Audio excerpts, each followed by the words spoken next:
I just accepted it, and here I am. So you let go of a desire that was working against you.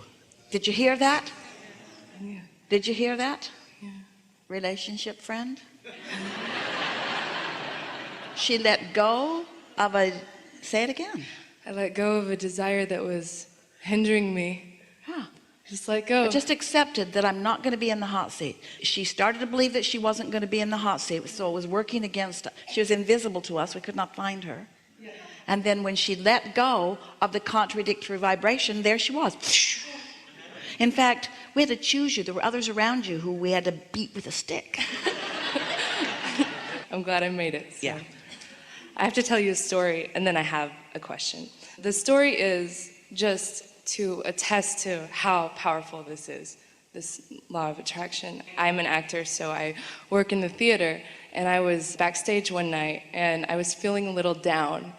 And I listened to one of your recordings, and you told a girl that in order for the love of her life to come in, all she had to do was just think about blue glass and butterflies.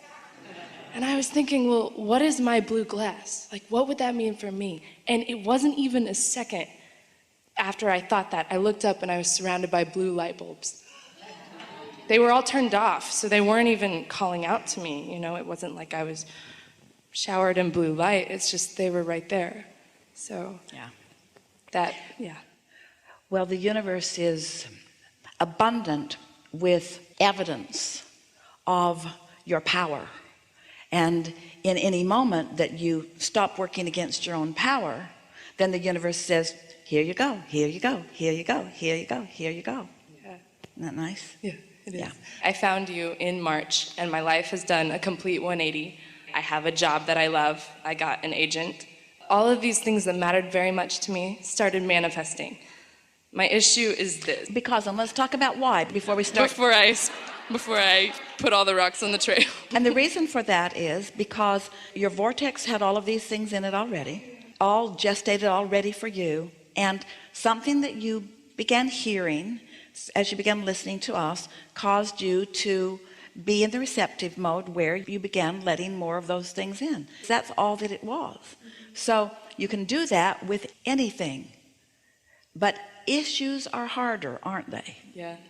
Because something in me thinks that certain issues are bigger than blue light bulbs. But here's the question that we have for you before you get into it. So these things that began happening, are you saying you weren't worried about them? You weren't working against them? I just decided to chill out. So you were before. I was thinking very hard about agents, relationships, money job that I like, fulfillment. So you decided to chill out, and you just did that again. I just did it right. Sitting there, you just said, I've just decided just to accept that it's probably not going to happen, and I'm not going to die. It's okay. That's exactly what I thought. You know what? I'll be okay because I'm getting a lot of wisdom, and it's happening anyway. So what is the issue, and how can you apply the same thing to that? Go off and think about it on your own. No. I have a... There is a co-creator in my life who has really taught me about unconditional love.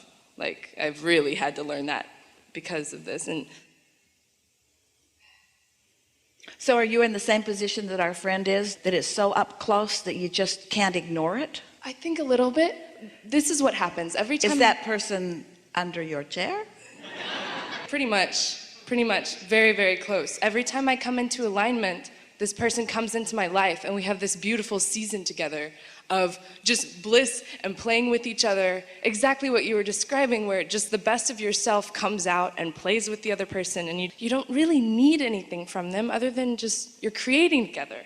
So that's happened like 3 times, and then something happens where one of us gets scared, or one of us wants to, you know, I like you so much, I need to nail you down, like I need to, like, let's make this something. And it gets rickety. It gets rickety because it's so charged. So does it feel to you that you are the nailer downer, or is the other? The first time I think it was them. It's been both of us, but lately it's been me, and I actually... Let's clarify this. So it goes along and it goes really good, and then I do this thing that doesn't work, and then it doesn't go good. So Abraham, I need your advice. What was the last thing you So, said? Abraham, I need your advice. So it goes along, it goes really good. Oh, so good. And then I do this thing that always ruins it. So, Abraham, I need your advice. And we say, just don't do that thing that ruins it. And you even told us what it was. You told us exactly what it was. And it's the thing you didn't do in the chair just now. You almost did it, and then you stopped doing it because you know it doesn't work, so you stopped doing it. So you stop doing it relative to an agent, you stop doing it relative to that, you stop doing it relative to that. You know how to stop doing it. Why don't you stop doing it relative to this? In my mind, it's bigger. I want it. I actually want this more than I even want. Wait, you want that more than being in the hot seat with us? Oh, We're just having fun with you. I want it more. I want it more, therefore I need to pay a bigger price for it. know that that's not let's stay true. there for a minute. Okay. It shouldn't be that easy. I want it so much, I must pay a bigger price for it. That's bad. Only good things come through big prices. That's what you believe, isn't it? I have to pay a bigger price. Right. I have to pay a bigger price. Words don't teach, life experience teaches. So has life experience really taught you that if you pay a big price for something, that it turns out good? Can you give us any examples of that? No. Everything that has happened for me has been just like what just happened right now. Alignment and then. And so how do you think it is that people come to believe that they must pay a bigger price? So just rest with that question. How is it that I have come to believe that I must pay a bigger price? So just think for a minute and then think about where you heard that from. You heard that from those who needed you to do stuff. You heard that from those who said, hey, the world doesn't revolve around you, even though it does. Who said to you, hey, it's not supposed to come easy. You're supposed to have to do all of these things. When I was your age, I had to do this and this and this, and I walked 10 miles both ways in the snow, and we didn't have cars, and we didn't have Twitter, and we're exaggerating from the olden days. Yeah, you sound like my dad. You sound just like my dad.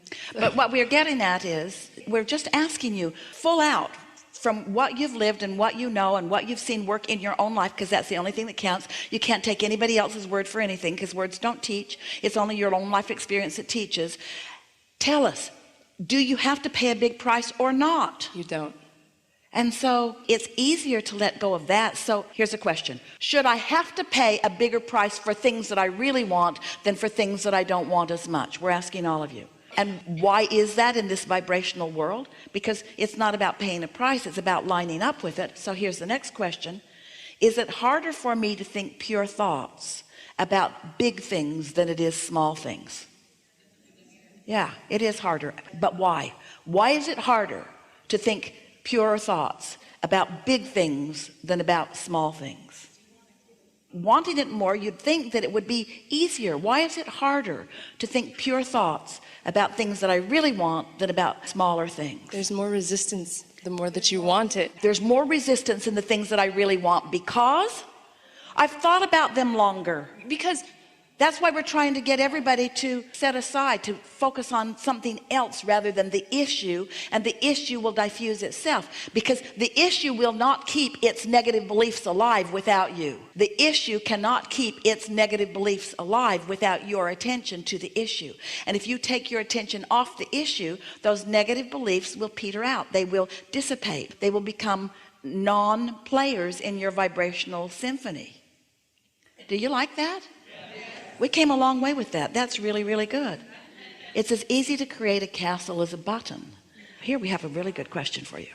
You're going to really like this. Which has more resistance? Something that I sort of want and I don't have any negative belief about it, or something that I really, really, really, really want and I have a lot of negative belief about it? Which has more resistance? It's obvious.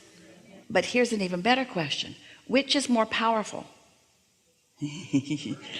Which is more powerful? Something I really, really, really, really want that I have a lot of resistance about, or something that I sort of want that I have no resistance? Which is more powerful? It's more powerful to want it barely with no resistance than to really want it with all kinds of resistance. How about that? Doesn't it make you want to just stop trying so hard? take the effort factor out of it, and things will start happening for you. You think there's more power in the struggle and the trying, and maybe you've parlayed your desire into a stronger place, but when you've got a desire that you are countering equally, you have no power. But when you sort of want it and you're not countering it at all, powerful and ready to gain more power. And oh, when something pure, meaning not contradicted by belief, when something that you want, you just want it, and you allow the momentum on that to build, then magic happens in your experience, or what others think is magic. Did we get there for you? Yes, but I have one more question just to hone in on it a little bit more. With this particular person, since I come into alignment and then he comes right into my life, it leads me to believe that is... It leads you to believe that he's in alignment. It does. Yeah, it does. And that's why I love being around him. And everything so? clears when... And so? Give him to her. I don't know. Oh, hell no. Hell no. So say that again. So I'm in alignment. I'm in alignment. And he comes right in. I don't try. And this person that I adore, and I have decided to adore, regardless of if he's in my direct experience for the rest of my life, whatever distance, it's okay. I adore him, and I just want him to be happy. But I don't try. I just get into alignment, and he comes right in there. And then I get afraid because I think of societal rules about relationships, and well, maybe we should do this because that's what it looks like when people are like this. And then he's like, whoa. And then we have to lovingly go our separate ways. And so what my question is, I know there are thousands. We want to say this to you. Okay. You get to want what you want. You get in alignment, he comes, you want him to stay, you want him to commit, you want him to do whatever it is. And so you get to want what you want, but you can't contradict what you want by the condition making you not believe it. If you can continue to want what you want and not let the condition convince you that what you want isn't happening right now, then the thing that isn't happening can begin to happen. That was a really big statement. Did you hear it? Mm-hmm. You get to want what you want, but when the situation that's happening keeps you from believing what you want, then that's what goes wrong with it. I don't want to press it because I respect what he wants as well. And I've also heard you say, don't pull someone else into the vortex. Don't work too hard to pull someone else in with you. You know, if they want something else, let them. But I do want him. I do want him. You're just going to really like this so much. Okay. Sometimes, and this is what's happening here, by insisting on what you want before another is ready, and you try to pull them into the vortex, you're not pulling him into his vortex, you're pulling him out of his vortex. Now, you really can't pull him in or out. So that's why you have to leave him out of the equation. You have to want what you want and believe what you want and allow what you want, and what you want will come, and most likely through him. But when you try to make it be this way right here, right now, before somebody else is ready, the backlash happens. Here's why.